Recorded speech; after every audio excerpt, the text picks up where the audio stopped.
In my last feature builder, I had Gunpla Luke talk about learning how to scribe. In today's video, I have another guest who's going to teach us about the process of shading when it comes to painting your Gunpla kits. Let's get it. Now, if you've ever typed Gunpla commissions into Google, chances are you've probably come across my next guest for today, which is none other than the Saintism. Let's bring him on here. What up, dude? How you doing? Hey Taz, good thanks. Awesome. Why don't you go ahead and tell my viewers a little bit about yourself and where they kind of follow you to see some of your work? So I've probably most well known for my shading style and my on black photography. You can go and see my work at my website, which is www.saint-ism.com. I think my first gunpla was about 20 years ago now, and then I sort of started doing this a bit more seriously since 2014. So it's almost 9 years ish. And my first commission was like 2015, so eight years now. So your style has become pretty synonymous with shading. So why don't you go ahead and tell the viewers the different styles of shading post versus pre and how they kind of differ when it comes to painting? Okay, so traditionally, when people are talking about pre-shading and post-shading, is that it's talking about how the shadows are painted onto the pot. So for pre-shading, what typically happens is you would take like a black and you would go paint the shadows first. So you would basically go and outline the part on the edges and around the panels, and then you would go ahead and paint your mid-tone color, which is what you want your the color of the part to be. Essentially, once you put that mid-tone color over, you would have that shadow effect on the part.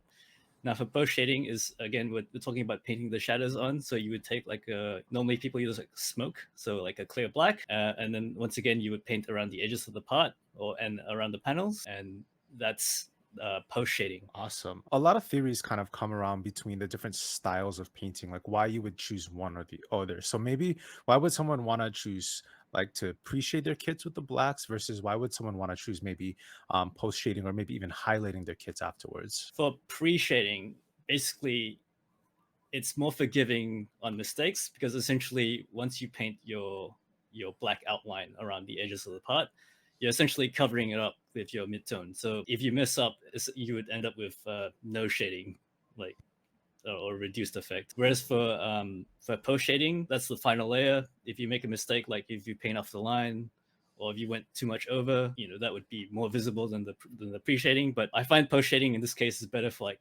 color correction, like blending. And then like the third style is probably what I'm better known for. It's like the highlighting, where you're actually painting not the shadow, but a highlight on top of your midtone. So you're taking, instead of a darker color, you're taking a lighter color and painting that in the middle of each panel. That's sort of something I've been sort of well known for, since I started painting. It's basically what the Japanese model is sort of well known for, and what I base my style on. Awesome. Is there a general process that beginners can try to follow if they want to try to shade their kit? Yeah, so if you just want to like start out simple, next time you go to prime your pot, usually use like a gray primer. So if you want to practice the highlighting style, take your white pot, prime it gray, and essentially instead of doing a full coverage where you're painting the entire pot white, is that you just want to like paint in the center of each panel and avoid the edges, have a mist coat, and basically what you'll end up with is the center of each panel and the part will be white, and the edges will be less covered, making it somewhat gray. That's the sort of simplest way to sort of practice, I guess, the way that will give you the most sort of consistent results. The other way you can try and practice like pre-shading is that, let's say you just want to paint a mid-tone without any hassle of mixing a darker color or a lighter color, is that once again, let's say you're painting red, you will paint your red on the edges to maximum opacity, and then in the middle you will just paint lighter coats. It won't be full opacity, so essentially it's like you will have a dark edge for less opacity in the middle, and that will sort of give you a like sort of natural shading without any other extra mixing of paint, I guess. So, for people who are trying to learn how to master the highlighting appreciating technique, what are some tips you can give for somebody who's maybe a little bit more of a beginner in terms of managing their airbrush technique? I would say have a piece of paper nearby as you're trying to paint, so you can always just test your spray to make sure it's not too chunky or not too wet. Just practice painting a dot, and then practice making that dot bigger, and bigger and bigger, and then also practice how to do a straight line. So essentially, if you can draw a dot, then you can draw a bigger dot, and if you can paint a line, you can do any of the techniques, shading techniques that we talk about here. Now, when it comes to practicing and painting, so what are some common pitfalls you see when people try to do a shading technique but don't quite hit the mark? First of all, I'd say is like you need to learn how to thin your paints properly. Because sometimes when people try this, is that either you can see like the paint has to be thinned properly, and then you can see like little dots where the paint is like a bit too thick, and you essentially get like a spray pattern that's like very spotty. This is a thing that a lot of even experienced people like myself get sometimes, is that you get very, very spotty finish on your shading. The other thing I would say is like your shading gets sort of deleted because you went overboard, or it's too contrasty because you didn't sort of cover it enough. Sometimes people use black, and it's just like the shadow it gives is just a bit um, it's just a bit too dark. So, Chris, why don't you go ahead and tell our viewers what we're going to be doing for today's video and what kit we're going to be using? So Taz and I were going to be painting Darabaldi as a like sort of a buddy build. Darabaldi is primarily red, so red is actually the trickiest color to shade, I find, because red's one of those colors where if it's too dark, it actually if you start messing around with it too much, it actually changes name. So dark red, if you make it too dark, actually becomes like brown. Too much white, it becomes pink, right? So for red nowadays, what I do is like if you want a shadow, if you want to paint a shadow for red, so you will pre-shade the part of like a brown color basically. So again, you paint around the edges of the part, around the panels, you paint that brown. Please start with white primer, white or pink primer, otherwise your red will look dead.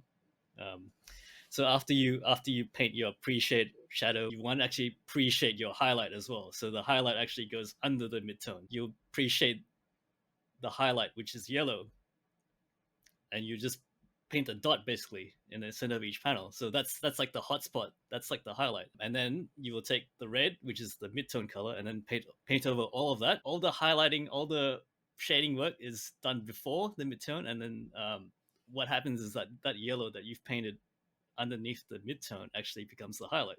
So as I mentioned, we'll be painting the Darabald kit today. For a base color that I figured would be really good to start priming and shading on, I figured the white primer would probably be best given that I'll be using a yellow highlight. On top of that, in order to get a decent shade, I wanted to go with something that wasn't too dark, so I started off with a natural brown, but more on what happened with that later. To start things off, I covered everything with a white primer so I can go ahead and shade my kits with the proper yellow. Now initially when I started to shade my kits, I was being a little hesitant because I wasn't 100% sure where I wanted everything.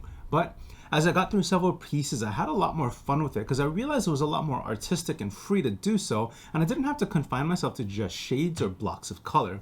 This meant I had a lot more freedom in terms of what I wanted to do, and actually turned a very tedious painting process into something that was actually really enjoyable. Once my shading was done, I wanted to pick a color that wasn't going to completely wash out all that hard work. And instead of going for a very saturated red, I went with a slightly more pastel color using the AOK Detail Red 3. At this point, I wrapped up the rest of the colors with a basic white and a German gray to round out the rest of the kit, and then I went ahead and top coated it with a clear matte. Now at this point, let's go ahead and reconvene with Chris so he can give me his feedback on my kits. So it's been a few weeks now, and I'm back with Chris to show him my pictures of my Darabald as I finish it. So he hasn't seen these yet, and I'm interested to see what his feedback is, and I do have some questions that I'd like to pose for him as I went through this kit. So let's bring those pictures up right now. So this is going to be the first part, and if you're familiar with the Darabald, this is going to be the shoulder shield. So Chris, kind of looking at these pictures, what do you think? Edge pre-shade. What color did you use on it? So this is going to be the Gaia neutral brown that I used. It's a little bit more Neutral. on the redder side. And I chose that because it's not as stark brown as like actual browns. And that's just like a straight up Gaia yellow, I'm guessing. Straight up moto yellow, but basically, yeah, Moto just yeah. Okay, so basically the brown pre-shade that becomes the shadow, the yellow pre-highlight underneath, that sort of becomes the highlight afterwards. So I can see the yellow, like I can kind of see the yellow coming out in the final image. The shadow probably got deleted a bit by the red. Probably wasn't deep enough, but that's fine. It's still, you can still kind of see it. So if you were to do this, you would say I would probably need a darker brown to kind of get the shadow to pop up more, or do you think it's more my application not being heavy enough to get that brown to show through? So you can do two ways. You either use a darker brown or darker red if you want a heavier shadow, or you just go paint over it less, so less opaque, so less coverage on it if you want to maintain it over a lighter, the brown that you used. But yeah, I can kind of see the yellow coming through on the highlight, which is good. Right, so that was the shoulder armor. Next, we're gonna go is the spear. So I kind of went a little bit more stylistic on this, kind of had a little bit of fun with this one here, but kind of let me know what you think. Not only just the colors that I use, but also kind of the placement of the highlights and the shadows as well. Hard to see from the pictures. Like it looks like in the actual final product, it kind of just looks red to me. So I'm not sure if that's just the photo you took. Yeah, so I did notice that sometimes when it came to painting that, I would spray it over. I would do like about 2 coats, just enough to get it to cover, but then my paint, I think, is just the paint is too dense in that it kind of just covered up everything. And so I think I didn't thin it out enough to allow the colors to kind of shine through. Is that something that you see often too?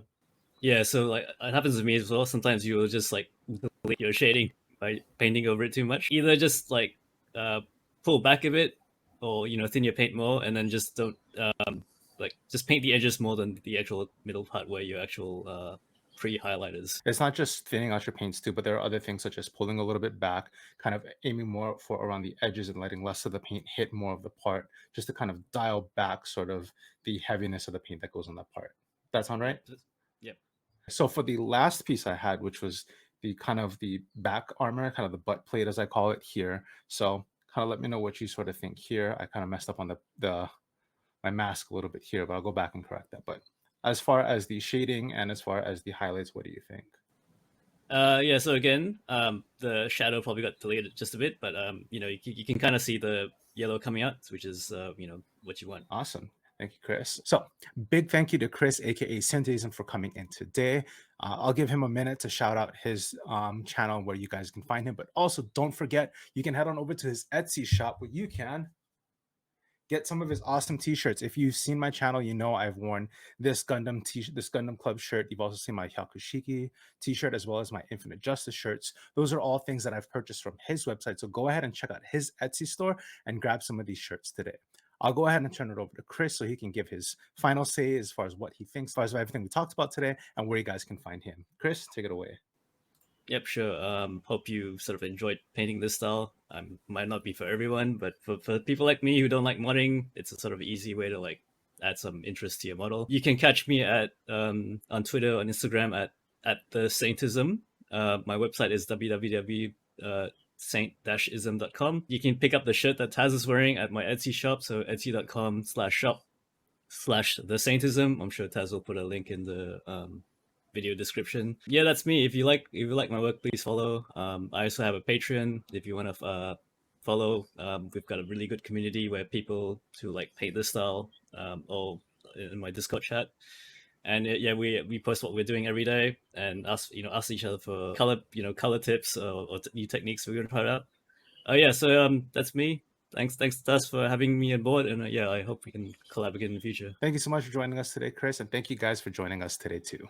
So there you guys have it, a quick video on how you can shade your kits and some feedback and some tips and some mistakes that I made that you guys can avoid when you get to your kits. If you're trying to find a way that's going to give your painting a little bit more of an artistic style, give you a little bit more freedom in your paints, go ahead and give this shading method a shot. Secondly, when it comes to your actual paint colors, be sure to use something that might be a little bit darker than you're expecting, because if your shading color is too bright, you might wash it out with your overall paint. Finally, make sure you thin your paints down a little bit more for those base colors so you don't end up covering up a lot of your hard shading work like I did in this video. With that said, guys, thank you so much for joining me today. I hope you found some value in this video, and remember, take care of yourselves, take care of each other, and I'll see you in the next one.